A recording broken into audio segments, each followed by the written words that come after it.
Eu tenho certeza que muita gente que está aí do outro lado da telinha já pensou em abrir alguma instituição, algum órgão para atuar aí pela cidadania, é o chamado terceiro setor, mas enfrenta algum tipo de dificuldade na hora da consumação do ato, talvez até por desconhecimento ou por medo de enfrentar uma contabilidade pesada, uma dificuldade de abertura da empresa. Por isso, hoje, nós vamos conversar aqui com o Wagner Godoy. Ele é contador, escritor, autor do livro Avaliação de Marcas no Terceiro Setor. Tudo bem, Wagner? Satisfação em tê-lo aqui. Obrigado. Já viu que tem muita gente com esse embaraço, né? Na hora de querer atuar, ter lá suas dificuldades ou até um certo preconceito com a papelada. Sim, realmente. E talvez seja um dos grandes problemas, né, dessas instituições, esse cuidado com essa parte um pouco mais burocrática. Uhum. E aí, no caso, é tão difícil que mereça esse tipo de preocupação ou realmente as pessoas exageram por não enfrentarem o medo?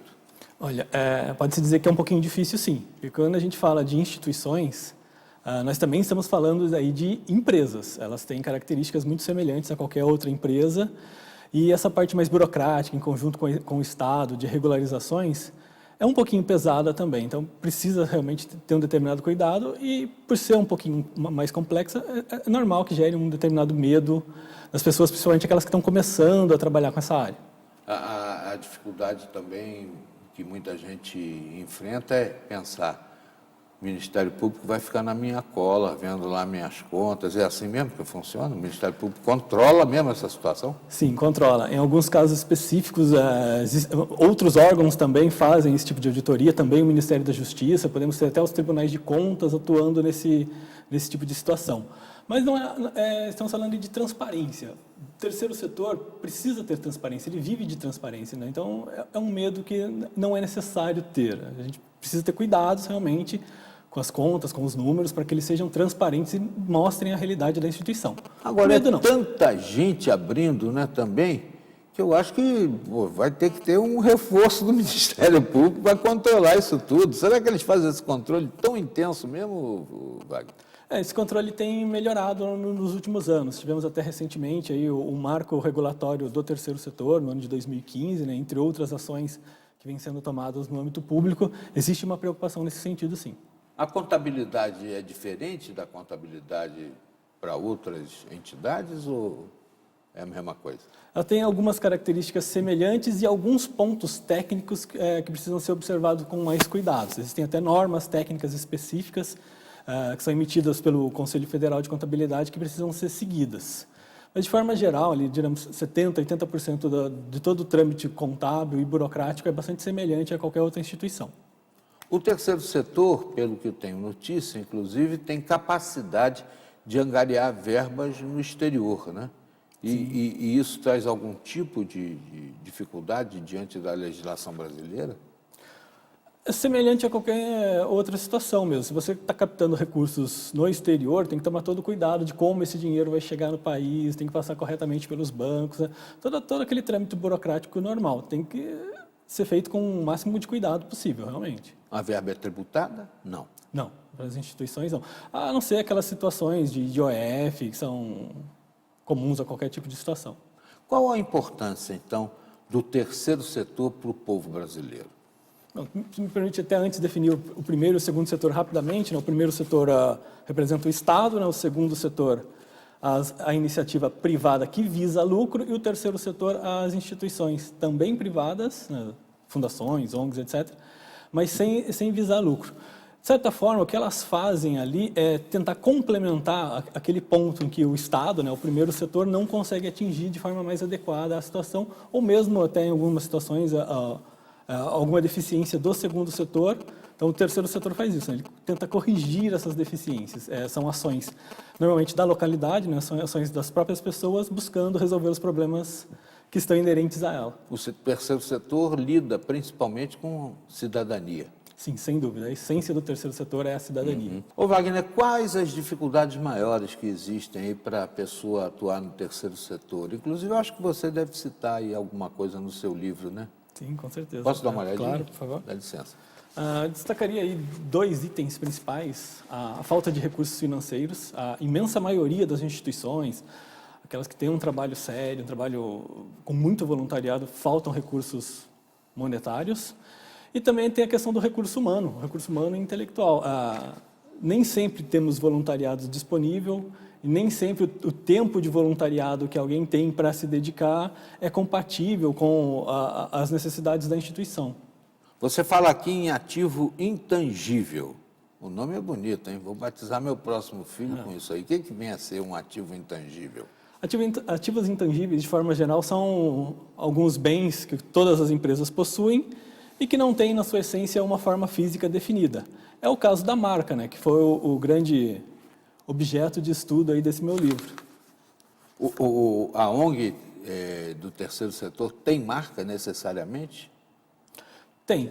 Marca registrada no INPI, inclusive? Ela pode fazer, pode seguir todos os trâmites legais para obter esses registros também. Também ela pode fazer isso. Uhum. Bom, já falamos sobre a contabilidade e a má gestão, né? Isso que, naturalmente, o Ministério Público controla mais de perto, né? Gerência temerária, essa situação. Como é que vai funcionar numa entidade do terceiro setor? Eu gostaria de destacar novamente, até destaco isso no livro, né? Quando a gente assume uma instituição, nós estamos assumindo uma empresa. A gente tem que encarar da mesma forma que eu estaria abrindo o meu negócio, empreendendo, buscando a melhor gestão para ela, numa instituição também acontece o mesmo. O que eu percebo de problema nesse sentido também, é um problema humano, é que se confunde muito voluntariado com práticas de amadorismo de gestão. E não pode ser assim, né? Realmente a gente tem que aplicar todas as técnicas possíveis e viáveis em uma instituição para que ela seja gerenciada da melhor maneira possível. Hoje nós estamos conversando aqui com o Wagner Godoy, ele é autor desse livro, né, sobre o terceiro setor, e um livro bastante elucidativo, né? Está conversando conosco aqui e nós vamos aprofundar um pouco a questão também do erro dos gestores, mas vou lhe pedir para a gente falar sobre isso na sequência da entrevista no próximo bloco. Já, aqui.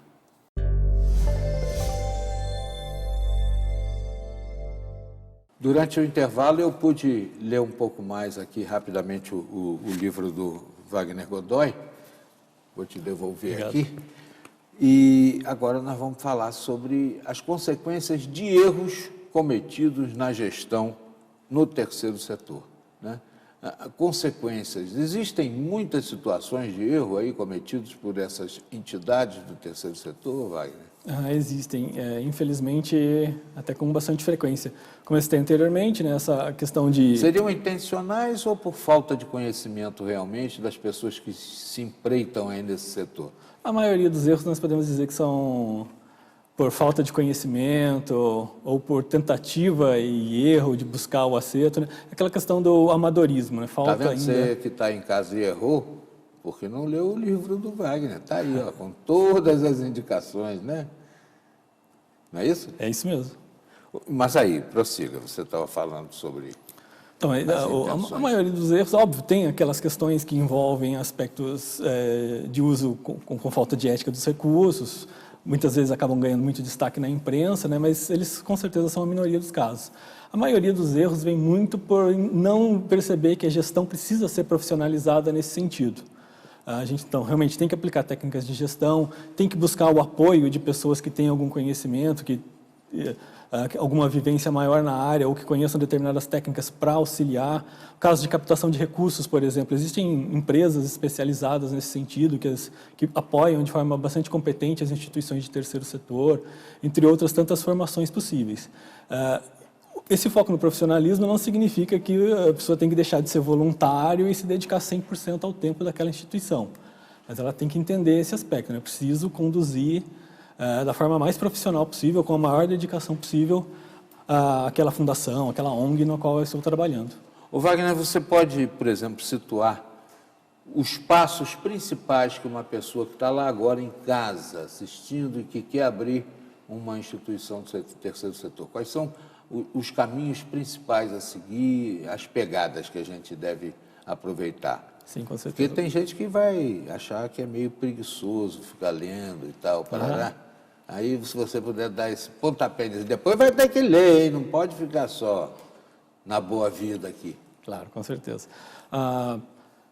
Deve existir já um objetivo por que aquela pessoa quer montar uma instituição. Precisa reunir pessoas, a gente precisa de um conjunto razoável de pessoas até para te ajudar nos trabalhos. Aí depois a gente tem alguns passos burocráticos que seriam ligados à fundação da instituição. Ela precisa de uma ata, essa ata tem que ser formalizada nos termos corretos, determinados pelo Código Civil. Essa ata precisa ser registrada num cartório e daí para frente é a obtenção do CNPJ como pessoa jurídica e das licenças ligadas à prefeitura. Ou seja, a gente vê que tem um trâmite bastante parecido com a abertura de qualquer empresa. Obrigado, Wagner. Obrigado.